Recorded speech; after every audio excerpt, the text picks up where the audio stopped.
Haleluya, saudaraku yang terkasih. Puji Tuhan. Kita ada dalam ibadah kita lagi, minggu kedua, 12 Oktober 2025. Sungguh ajaib Tuhan di dalam kehidupan kita semua, saudara-saudara. Karena memang demikianlah, kuasa itu disediakan Kristus Yesus di dalam kehidupan di tengah umatnya. Kristus Yesus menyediakan kebenaran-kebenaran untuk kehidupan masa akan datang, keselamatan yang akan kita terima saudara-saudara di masa-masa penyelamatan. Itulah sebabnya saudara-saudara, hari ini kita akan bersama-sama mendengarkan firman Tuhan dan kita akan ambil atau kita baca dari kitab 1 Korintus pasal 6 ayat 12. Satu ayat sebagai dasar penyampaian firman Tuhan dan tentunya akan dilengkapi dengan bagian-bagian yang lain. 1 Korintus pasal 6 ayat 12 bunyinya demikian. Segala sesuatu halal bagiku, tetapi bukan semuanya berguna. Segala sesuatu halal bagiku, tetapi aku tidak membiarkan diriku diperhamba oleh suatu apapun. Ya, saudara-saudaraku yang terkasih, demikian bagian firman Tuhan satu ayat bagi kita sebagai dasar kita mau masuk ke dalam elemen-elemen kehidupan kita yang keseluruhannya selalu bersentuhan dengan kebenaran. Maka hari ini saudara-saudara, kita akan masuk ke dalam sebuah tema lagi yang saya sampaikan kepada kita hari ini ialah dasar kebenaran. Saudara-saudara, ketika kita masuk ke dalam lingkungan kebenaran, tentunya kebenaran itu ada memiliki ruang, ada memiliki bangunan, juga ada memiliki dasar. Jadi kebenaran itu dia mempunyai wujud seperti sebuah bangunan. Jadi tentunya bagian-bagian ini masing-masing telah menjelaskan kebenaran itu. Jadi tentunya saudara-saudara, kita ingin belajar kebenaran sehingga kita tahu posisi-posisi kebenaran itu berada di posisi yang mana. Apakah dia kebenaran dalam bentuk dasar? Apakah dia kebenaran dalam bentuk ruangan? Apakah dia kebenaran dalam bentuk keutuhan dari kebenaran itu? Ya, jadi di sini saudara-saudara, kita semakin dibawa ke dalam sebuah suasana mengerti kebenaran secara totalitas.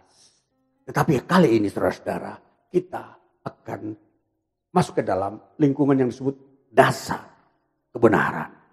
Saudara-saudara, di dalam pengajaran-pengajaran yang kita terima, baik oleh pengajaran Yesus Kristus maupun oleh pengajaran para rasul, di sini semua menjadi satu kesatuan kebenaran. Dan di dalam kebenaran-kebenaran ini ternyata kita harus mau mengerti dasar kebenaran, pijakan kebenaran. Maka kebenaran yang kita melihat di sini yang diperlihatkan oleh Rasul Paulus ialah kerajaan Allah. Mari kita melihat dasar kebenaran di sini. Kita melihat di dalam 1 Korintus pasal 6 ayat 9a dan 10. Kita memperhatikan ayat ini. Ayat 9a dulu bunyinya demikian. Atau tidak tahukah kamu bahwa orang-orang yang tidak adil tidak akan mendapat bagian dalam kerajaan Allah. Kerajaan Allah pertama. Kemudian kita lanjut pada ayat yang ke-10. Pencuri, orang kikir, pemabuk, pemfitnah, dan penipu tidak akan mendapat bagian dalam kerajaan Allah. Baik saudara-saudaraku yang terkasih. Berarti bahwa kerajaan Allah telah menjadi fondasi dasar kebenaran. Apa artinya saudara-saudara? Menjadi fondasi. Artinya menjadi alat ukur. Fondasi adalah menjadi sebuah ketetapan awal. Ya, jadi sudah tidak ada lagi dasar yang lain. Jadi kerajaan Allah itu adalah dasarnya kebenaran. Saudara, kalau kita memperhatikan kerajaan Allah, maka kerajaan Allah adalah sebuah posisi. Kerajaan Allah adalah sebuah posisi di mana di situ Allah memerintah. Di situ kebenaran ada. Di situ ada nanti dibangunlah sebuah ruangan-ruangan kebenaran. Jadi Allah membangun kebenaran di dalam kerajaan Allah. Di mana kerajaan Allah itu fondasinya. Dan ruangan-ruangan itu nanti diisi dengan suasana-suasana kebenaran. Termasuk damai sejahtera, sukacita, berkat, kemuliaan. Itu ruangan-ruangan yang diisi oleh kebenaran. Lalu keutuhan kerajaan Allah itu apa? Itu keutuhan kerajaan Allah menyangkut ciptaan totalitas. Di mana di situ ada orang yang diselamatkan. Masuk di dalam ruangan kerajaan Allah. Lalu di situ wujud Allah mulai dinyatakan. Allah mulai memerintah dalam kerajaan Allah. Nah, itu totalitas kerajaan Allah, saudara-saudara. Tapi kita ada di bagian pembacaan ini, kita mau diajarkan tentang dasar kebenaran. Ialah kerajaan Allah. Jadi kebenaran itu dia mempunyai dasarnya di kerajaan Allah, bukan di tempat lain. Kita tidak bisa menemukan dasar kerajaan Allah di tempat lain, saudara-saudara. Orang mau mencari kebenaran di dunia ini, mereka tidak menemukan. Karena dunia ini bukanlah dasar daripada kebenaran. Ya, orang mau mencari dimanapun di dalam alam semesta ini. Di jagat raya, di luar angkasa pun tidak ada. Kebenaran tidak dibangun di sana. Jadi kerajaan Allah adalah dasarnya. Maka dikatakan demikian. Kalau sudah menjadi sebuah pengetahuan bagi manusia, bagi kita umat Tuhan, bahwa kerajaan Allah satu-satunya dasar kebenaran, maka kebenaran itu perlulah kita miliki. Kebenaran itu yang akan menjadi jaminan kita untuk menjadi yakin bahwa kita akan masuk ke dalam kerajaan Allah. Nah, ini saudara-saudara, jadi tentunya kita kalau sudah tahu bahwa bagaimana kita melihat dasar kerajaan Allah seperti itu, dasar kebenaran adalah kerajaan Allah, maka kalau kita percaya kepada Yesus yang memiliki kebenaran, karena Yesus berkata, aku adalah kebenaran. Ya, jadi Yesus sudah menjelaskan bahwa dia adalah kebenaran. Ego eimi aletheia. Jadi kebenaran itu menjadi dasar kerajaan Allah. Maka kalau kita melihat selanjutnya, setiap kehidupan di dunia ini tentunya ada dua hal yang kita harus ketahui menyangkut dasar kebenaran. Pertama, kita harus memperhatikan bahwa ada motif dasar. Apa itu motif dasar yang menjadi suatu tinjauan kita atau menjadi bagian yang kita harus perhatikan? Motif dasar di sini adalah kita melihat bahwa itu adalah menjadi dasar kita menerima firman Allah.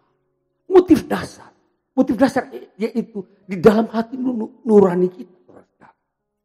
Hati nurani kita itu memiliki motif dasar. Kenapa kita harus menerima firman Allah? Mengapa kita harus menerima Yesus? Mengapa kita harus mengaku dosa? Mengapa kita harus bertobat? Itu adalah untuk memenuhi standar dasar kebenaran. Jadi kalau tidak ada pertobatan, tidak ada pengakuan dosa, tidak ada mau meninggalkan segala keburukan manusia di dunia ini, maka saudara kehilangan kerajaan Allah. Karena dasar daripada kerajaan Allah adalah kebenaran. Maka pertobatan, pengampunan dosa, hidup dalam persekutuan dengan Allah itu adalah kebenaran. Nah, ini saudara-saudara, maka kita melihat bahwa di sini kehidupan manusia di dunia ini perlu kita harus tahu arah tujuan yang jelas. Arah tujuan yang jelas ialah supaya kita masuk ke dalam kerajaan Allah. Maka ketentuan-ketentuan masuk ke dalam kerajaan Allah kita harus penuhi. Yang sudah selalu ditekankan oleh Yesus. Bertobatlah kamu. Karena kerajaan Allah sudah dekat. Jadi pertobatan merupakan sebuah unsur kebenaran untuk kita masuk ke dalam kerajaan surga. Yang merupakan dasar kebenaran. Ya. Jadi saudara, jangan menyepelekan hal-hal yang benar. Jangan menganggap yang benar ajaran Injil, ajaran Tuhan itu hal yang murahan atau tidak berguna. Makanya Rasul Paulus berkata, segala sesuatu halal bagiku, tetapi bukan semuanya berguna. Segala sesuatu halal bagiku, tetapi aku tidak membiarkan diriku diperhamba oleh suatu apapun. Saudara, nanti kita akan melihat bagian yang berikutnya, bagaimana pernyataan Rasul Paulus ini begitu kuat. Sehingga kita perlu melihat dasar kebenaran apa di dalamnya. Tadi kita sudah melihat bahwa motif dasar yang kita punyai sekarang ini, kita harus sudah punya. Motif dasar kita masuk dalam kerajaan Allah ialah kita harus bertobat. Supaya kita masuk ke dalam dasar kebenaran yang kerajaan Allah adalah posisi. Maka saudara, tidak seorang pun bisa masuk dalam kerajaan Allah kalau dia tidak bertobat. Tidak bisa saudara-saudara. Sekalipun dia adalah seorang aktivis agamawi selama hidupnya. Tidak saudara. Karena pertobatan adalah sebuah sikap manusia di hadapan Allah mengaku dirinya dia orang berdosa. Dan dia mengaku dosa dan dia tidak akan melakukan sebuah kebiasaan buruk manusia yang menghasilkan dosa. Maka ini saudara-saudara, kita belajar semakin memenuhi nilai rasa iman yang sempurna. Sehingga kita tahu bahwa segala sesuatu itu halal bagiku. Tetapi segala sesuatu tidak berguna. Nanti kita melihat ayat ini dengan jelas. Tapi kita melihat dulu hal yang kedua. Di dalam kita memahami dasar kebenaran. Selain kita mempunyai motif dasar. Kita harus memiliki kontrol hidup. Yang mengontrol hidup kita. Jadi tentunya begini saudara-saudara, yang mengawasi kita. Atau yang mendampingi kita. Ya, katakanlah kalau kita itu seorang pekerja, maka yang mengawasi kita supervisor atau manajer. Jadi itu ibaratnya seperti itu. Kontrol hidup. Yang mengontrol, yang menguasai, yang menjaga hidup kita. Itu adalah kerajaan Allah. Nah, jadi kita harus tetapkan dulu di dalam diri kita. Siapa yang mengontrol diri saya? Supaya saya ini hidup dalam kebenaran. Itu dulu. Kita harus mengambil pilihan. Apakah ke kerajaan Allah atau ke diri saya sendiri ataukah kuasa kegelapan setan yang menguasai dunia ini. Itu kita harus buat pilihan untuk kita bisa masuk atau memiliki pola hidup yang berhubungan dengan dasar kebenaran. Maka saudara-saudara, kita akan melihat bahwa dasar kebenaran itu akan kita dapatkan, yaitu kerajaan Allah. Kembali saudara-saudara, kita mau mengerti apa yang dimaksudkan oleh Rasul Paulus mengenai segala sesuatu halal bagiku.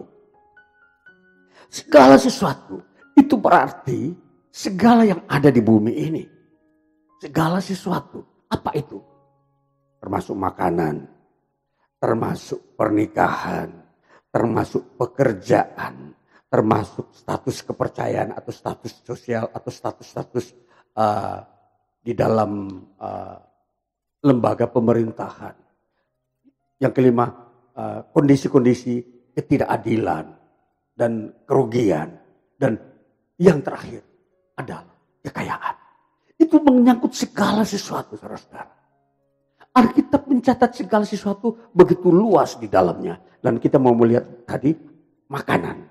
Kita melihat makanan pada ayatnya 1 Korintus 6, ayatnya yang ke-9 kita lihat.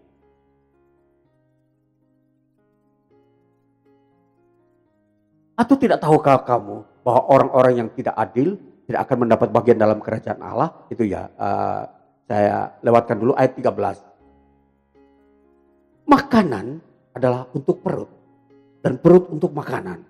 Tetapi kedua-duanya akan dibinasakan Allah. Yang pertama makanan. Saudara-saudara, segala sesuatu itu yang dimaksudkan Paulus, salah satu contoh makanan. Makanan di dunia ini tentunya bervariasi. Ada mempunyai makna kesehatan, ada mempunyai makna ibadah, ada mempunyai makna sosial.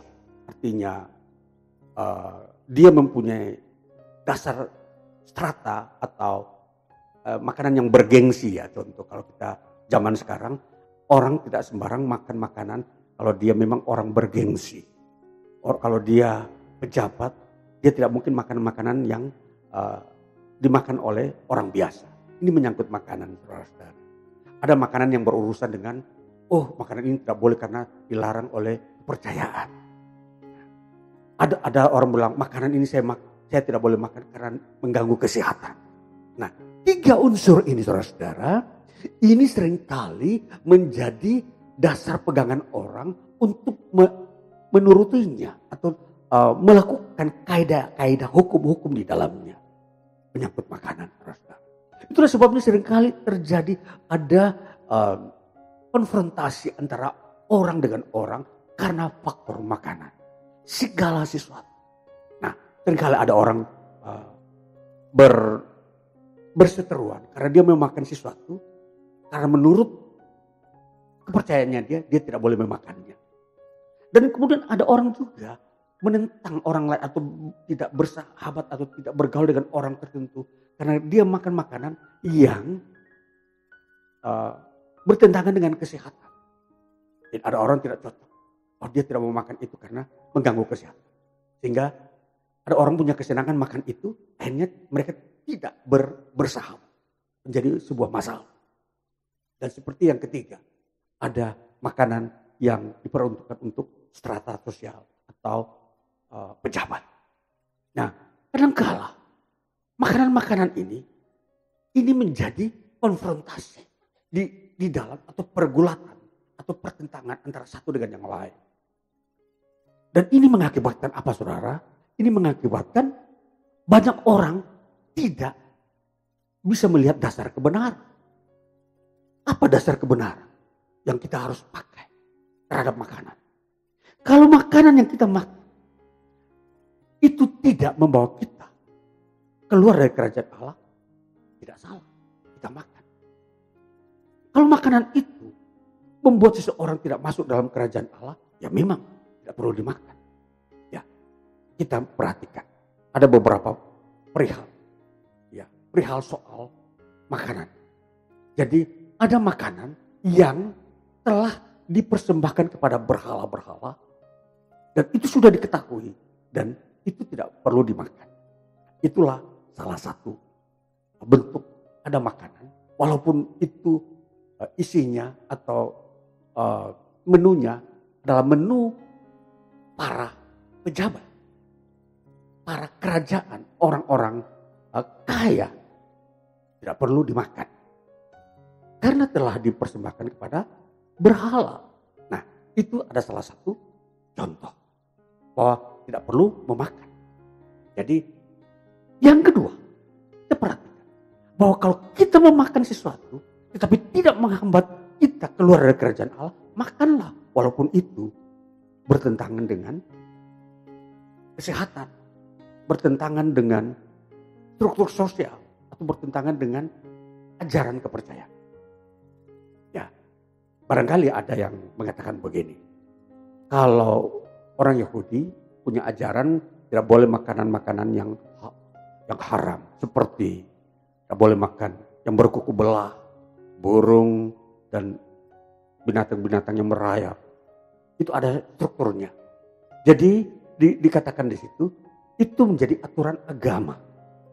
Jadi tentunya kalau hal-hal seperti ini memang dikatakan bahwa itu berhubungan dengan agama atau ajaran kepercayaan.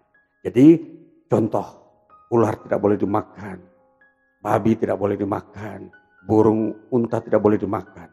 Itulah sebuah larangan karena berhubungan dengan kepercayaan agama Yahudi. Dan tentunya ada agama lain yang kita tahu sekarang ini yang mengambil kemiripan dengan Yahudi. Ya, jadi kita mau memperhatikan dulu bahwa makanan, apakah makanan seperti itu ketika dimakan membuat orang keluar dari kerajaan Allah? Sesungguhnya tidak. Karena kerajaan Allah tidak menetapkan makanan-makanan seperti itu untuk orang tidak bisa masuk. Nah, itulah sebabnya Paulus berkata, segala sesuatu halal bagiku, tetapi segala sesuatu itu belum tentu berguna. Ya. Segala sesuatu halal bagiku, tetapi bukan semuanya berguna. Nah, sekarang kita perhatikan. Jadi, kalau makanan yang saya katakan tadi, dia katakanlah makanan itu tidak mengandung makanan halal.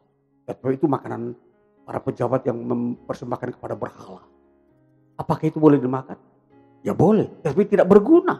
Karena apa? Dia membuat saudara bersekutu dengan berhala. Artinya keluar dari persekutuan dengan Kristus. Nah, itulah pandangan yang menyangkut segala sesuatu halal bagiku. Dan ini menjadi dasar kebenaran. Dasar kebenaran kita orang Kristen adalah kerajaan Allah. Kerajaan Allah itu apa? Bukan soal makan dan minum.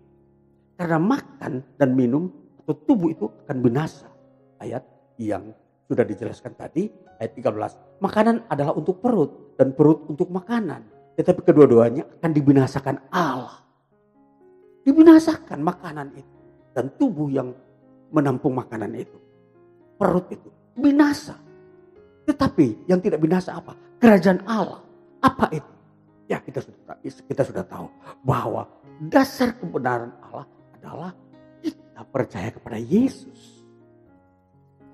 Nah, itulah dasarnya.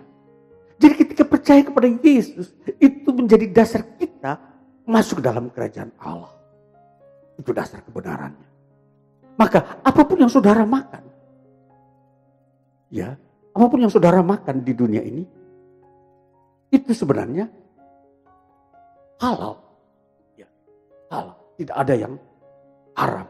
Nah, dalam teks Yunani dikatakan di situ sebagai kata existing. Existing itu adalah diperbolehkan. Dalam bahasa Arab dikatakan halal. Ya, jadi ini sudah diadopsi bahasa Arab ke dalam bahasa Indonesia dalam penulisan kitab suci. Jadi halal itu diperbolehkan. Ya. Tetapi apakah yang dimaksudkan dengan berguna? Berguna itu sumpere. Itu artinya yang lebih baik. Jadi kerajaan Allah adalah itu yang lebih baik. Itu dasar. Jadi kalau kita melihat bahwa kalau kehidupan di dunia ini menyangkut makanan, maka yang menjadi ukuran kita, yang menjadi kontrol hidup kita adalah bahwa kalau apa yang kita makan itu tidak membuat kita keluar dari kerajaan Allah atau persekutuan dengan Yesus Kristus. Yang salah satunya tadi makanan penyembahan berhala. Itu yang pertama, saudara. Yang kedua, itu menyangkut pernikahan. Pernikahan juga adalah segala sesuatu. Dan pernikahan itu adalah baik. Tapi apakah pernikahan itu selalu berguna? Nah, inilah yang kita perhatikan. Bahwa di dalam pernikahan yang berguna adalah pernikahan di dalam Kristus. Kalau pernikahan secara umum, semua itu kelihatannya halal, tetapi tidak berguna. Kenapa, saudara-saudara? Kita baca di dalam ayatnya yang ke-18.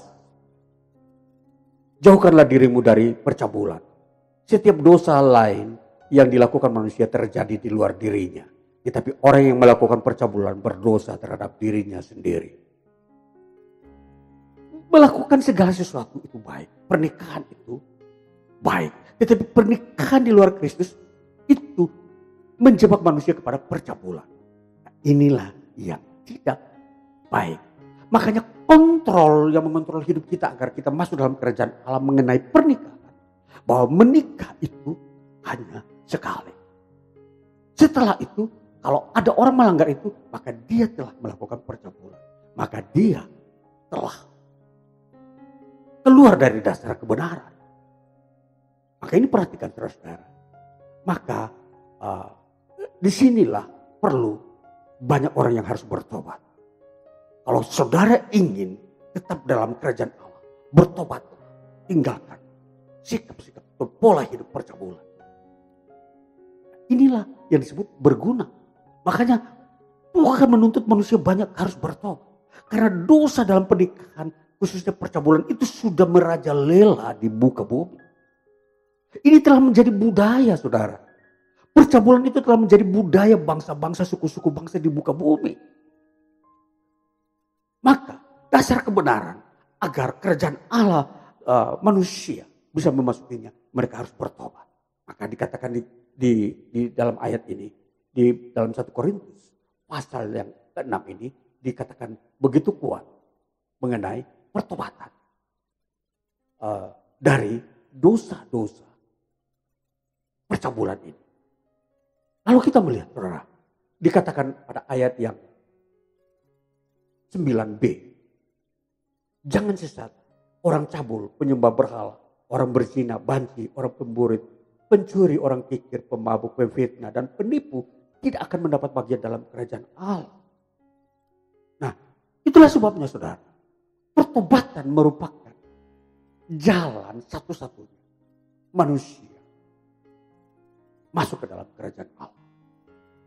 Nah, ini yang menjadi bagian yang kedua. Bagian yang ketiga menyangkut pekerjaan. Segala sesuatu menyangkut pekerjaan. Apakah kontrol hidup kita di dalam pekerjaan itu, apakah memang benar kerajaan Allah? Contoh pekerjaan. Pekerjaan itu pasal 7 ayat 21. Kita baca dulu. Dikatakan begini, adakah engkau hamba waktu engkau dipanggil itu tidak apa-apa.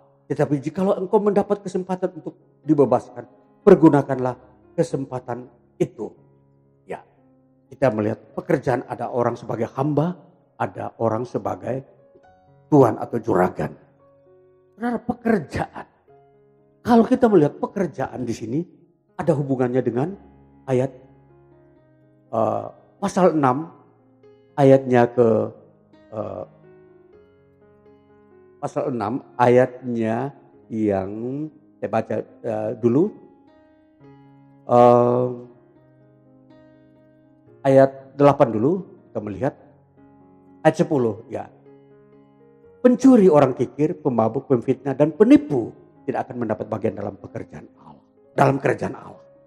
Penipu adalah sebuah pekerjaan. Segala sesuatu di dunia ini kamu boleh bekerja. Tetapi kalau kamu terlibat di dalam penipuan, maka engkau membuat pekerjaan itu menjadi alat untuk membuat engkau keluar dari kerajaan Allah. Maka yang harus mengontrol kita supaya di dalam pekerjaan kita itu benar adalah kerajaan Allah. Janganlah menipu. Jadi penipu, orang yang suka menipu itu adalah sebuah pekerjaan yang membuat orang tidak akan masuk dalam kerajaan Allah. Perhatikan saudara. Jadi pekerjaan di dunia ini begitu banyak. Tapi banyak orang terjebak senang dengan pekerjaan sebagai penipu. Banyak unsur yang yang bisa membuat orang menipu banyak hal. Mulai dari barang-barang palsu, barang-barang yang tidak berguna, yang membuat orang lain sakit dan menderita. Itu penipu semua. Dan sampai kepada penyalahgunaan jabatan, penyalahgunaan keuangan. Itu unsur-unsur penipuan begitu banyak di dalam dunia pekerjaan saat ini. Dan ini disimbolkan sebagai sebuah pekerjaan penipu. Jadi apapun unsur penipuan, sampai kalau ada orang ingin memperkaya dirinya, dia ingin masuk dalam pekerjaan sebagai hamba Tuhan. Tetapi motivasinya menipu, ini pun bisa terjadi, saudara. Jadi penipu entah itu di level rohani, level duniawi, tetapi sifatnya penipu, tidak akan mendapat bagian dalam kerajaan Allah. Jadi segala sesuatu. Jadi perhatikan baik-baik. Yang mengontrol kita melakukan sebuah pekerjaan agar itu benar, berkenan kepada Allah dan bisa mendapat bagian dalam kerajaan Allah adalah firman Allah.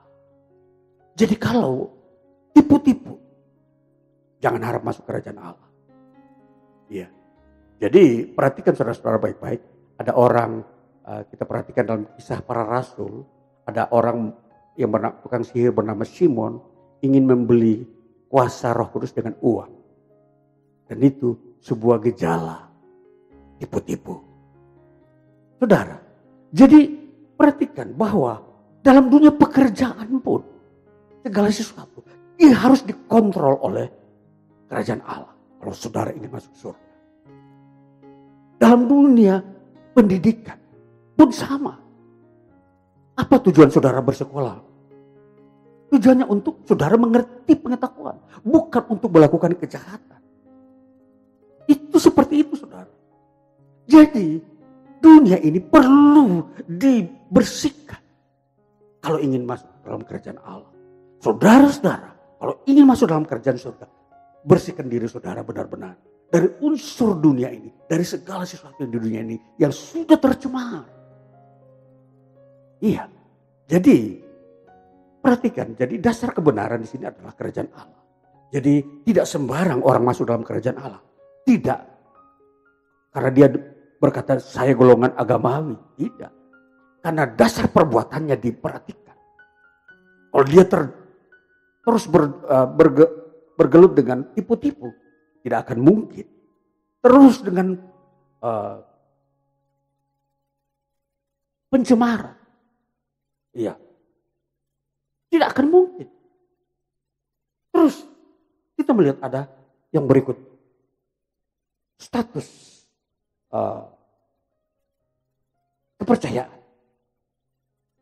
Ada orang tetap mempertahankan kepercayaannya. Oh dia benar. Padahal itu tidak dipakai di dalam kerajaan Allah. Contoh. Di dalam ayatnya yang pasal ke-7 ayat 19.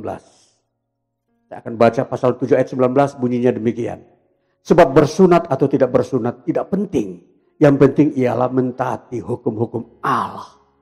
Saudara, sunat itu adalah sesuatu kepercayaan yang ditetapkan oleh nenek moyang orang Yahudi yang menjadi bagian Taurat.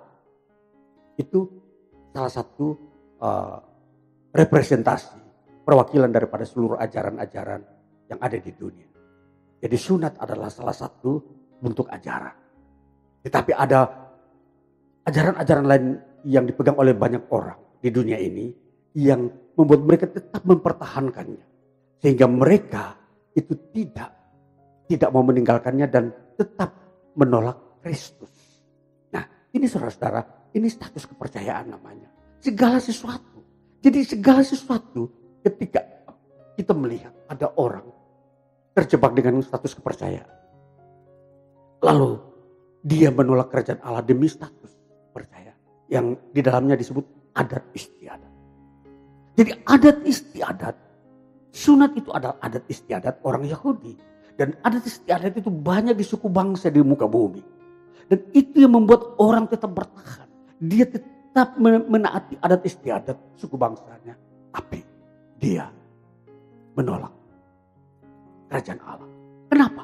Karena dalam adat istiadat di situ dia mempunyai banyak warisan, dia mempunyai wibawa, dia mempunyai status sosial di situ. Sehingga dia lebih menyukai adat istiadat daripada kebenaran atau pertobatan. Saudara, di dalam ajaran adat istiadat masih banyak mengharuskan orang menikah lebih dari sekali. Inilah yang dikatakan segala sesuatu tidak berguna. Iya. Jadi termasuk dikatakan status kepercayaan. Jadi dalam status kepercayaan, sunat atau tidak bersunat itu tidak berlaku bagi kerajaan Allah. Jadi saudara bersunat, tidak bersunat, itu tidak dipandang nilai oleh kerajaan Allah. Jadi tidak berguna artinya. Saudara bersunat, tidak bersunat itu tidak ada hitungan. Jadi tidak berguna, tidak dipakai di dalam hitungan kerajaan Allah. Jadi saudara, jadi hal-hal yang tidak berguna janganlah kita memperjuangkan. Ya. Ada orang berkata sunat demi kesehatan. Ya. Seringkali orang memperdebatkan dan memperjuangkan. Padahal itu tidak menjadi hal yang menjadi dasar dalam kerajaan Allah. Nah, ini perhatikan.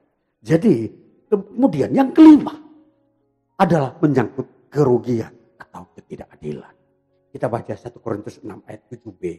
Dikatakan demikian. Mengapa kamu tidak lebih suka menderita ketidakadilan? Mengapa kamu tidak lebih suka dirugikan? Saudara, ini ada satu aspek lagi dalam kehidupan manusia di dunia ini. Yang seringkali itu diperjuangkan. Ya, ketika dia diperlakukan tidak adil.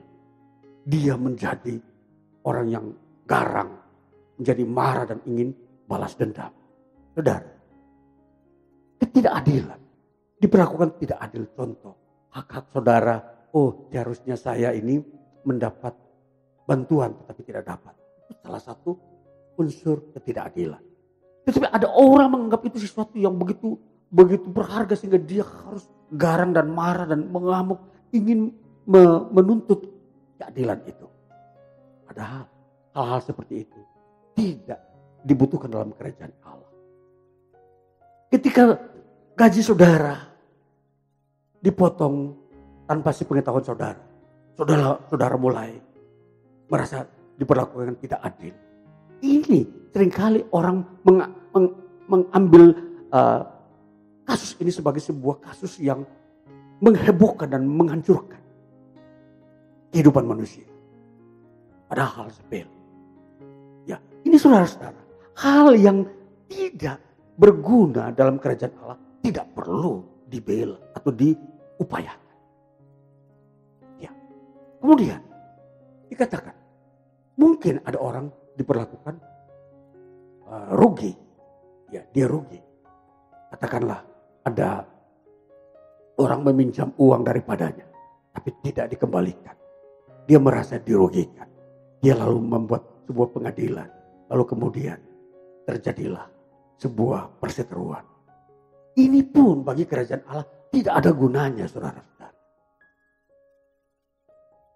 Kerajaan Allah tidak membuat orang yang merugikan saudara itu menjadi orang yang dihukum. Dan saudara yang dirugikan, yang menuntut keadilan pengembalian barang, lalu saudara tetap masuk kerajaan Allah. Kerajaan Allah tidak memasukkan peristiwa-peristiwa itu di dalam kerajaan Allah. Karena itu bukan dasar kebenaran. Itu tidak berguna, saudara-saudara. Maka saudara-saudara di dunia ini banyak hal yang harus dikontrol oleh kerajaan Allah. Sehingga kita tidak bersikap berlebihan. Sesuatu yang tidak berguna tidak usah diurus. Kalau kita cuma dirugikan hanya 100.000, biarkan aja. Lepaskan aja. Ya itulah maksud. Kecuali kalau wilayah saudara diambil seluruhnya. Lalu saudara diusir keluar tinggal di kolong jembatan. Baru saudara bisa mengurusnya. Tapi kalau hal yang kecil. Saudara tidak perlu mengurusnya. Tetapi walaupun demikian kerajaan Allah tidak juga memperhitungkan termasuk hal wilayah. Karena semua itu akan dibinasakan. Hal-hal yang di bumi itu akan binasa. Yang Tuhan tuntut adalah bagaimana kamu berkenan kepada Tuhan. Tinggalkan dosa. Nah, ini saudara. Lalu yang keenam. Hal segala sesuatu menyangkut kekayaan. Yang keenam adalah kekayaan. Kita memperhatikan di ayatnya yang ke-10 dikatakan begini. Pencuri, orang kikir. Itu orang kikir. Orang kikir ini sama dengan tamak. Itu adalah identifikasi atau simbol daripada orang kaya. Orang yang mengutamakan kekayaan. Orang yang mencintai kekayaan. Orang yang memang cita-citanya memiliki kekayaan. Inilah orang-orang yang perlu mewaspadai diri. Karena dengan kekayaan bisa membuat dia keluar dari kerajaan Allah. Orang-orang kikir, orang kaya. Mereka adalah orang-orang yang memiliki sifat-sifat yang tidak sesuai dengan tuntutan kerajaan Allah. Maka perhatikan saudara-saudara. Yang menjadi kontrol hidup kita. Kita boleh bekerja. Tapi kita jangan menjadi cita-cita orang kaya. Kita boleh bekerja. Itu sebabnya di dalam mengatur hidup kita bekerja. Kita jangan tergiur dengan upah yang tinggi. Karena apa? Upah yang tinggi itu risikonya besar. Saudara akan mengorbankan diri saudara. Bisa menjadi hamba. Makanya dikatakan begini. Segala sesuatu halal bagiku. Tetapi bukan semuanya berguna. Segala sesuatu halal bagiku. Tetapi aku tidak membiarkan diriku diperhamba oleh suatu apapun. Termasuk uang. Gaji saudara. Ketika saudara ditawarkan 1 bulan 50 juta. Waspada. Kelihatannya menarik. Tetapi saudara akan diperhamba. Menjadi hamba budak di situ. Saudara diperalat dan melakukan segala kejahatan. Bisa. Jadi perhatikan saudara-saudara. Nilai-nilai dunia ini harus saudara melihat dengan terang. Dalam kontrol kerajaan Allah. Makanya saya sampaikan firman Tuhan ini. Supaya menerangkan, menjelaskan dunia ini dalam kondisi seperti itu. Tidak sesuai dengan kerajaan Allah. Semua dipakai untuk penyembahan berhala. Jadi Rasul Paulus sudah melihat. Gejala-gejala dunia yang menuju kepada penyembahan berhala. Termasuk menyinggung kekayaan di dalam. Maka ini saudara-saudara. Di dalam penampilan firman Tuhan kali ini. Semakin memperkuat pemahaman kita, hidup kita dalam iman. Bahwa kebenaran harus menjadi dasar. Karena dasar kebenaran yang kita pakai adalah kerajaan Allah. Bukan yang lain. Di luar itu tidak ada. Di luar Kristus Yesus kita tidak menemukan dasar kebenaran. Karena Yesus sendiri berkata, aku adalah kebenaran. Maka ini saudara-saudara. Jadi sehingga jangan saudara memakai kebenaran lain sebagai dasar kebenaran. Padahal itu bukan kebenaran. Ya, itu bukan datang dari Kristus. Jangan saudara pakai. Itu datang dari setan-setan. Jangan saudara pakai. Karena setan-setan juga mengajarkan ajarannya. Yang dia berkata itu kebenaran. Padahal bukan. Itu bukan dari Kristus Yesus. Maka ini semakin kudus kita. Semakin kita dibawa kepada hal yang spesifikasi. Semakin spesial. Hal-hal kebenaran. Tidak semua di dunia ini itu memiliki kebenaran. Sehingga kita perhatikan. Kehidupan kita. Sesungguhnya kita lebih banyak bersekutu dengan Tuhan demi kerajaan Allah yang kita rindukan, demi sorga yang kita rindukan. Jadi kita jangan menyibukkan diri kita, menyusahkan diri kita dengan semua unsur-unsur kekayaan alam di dunia.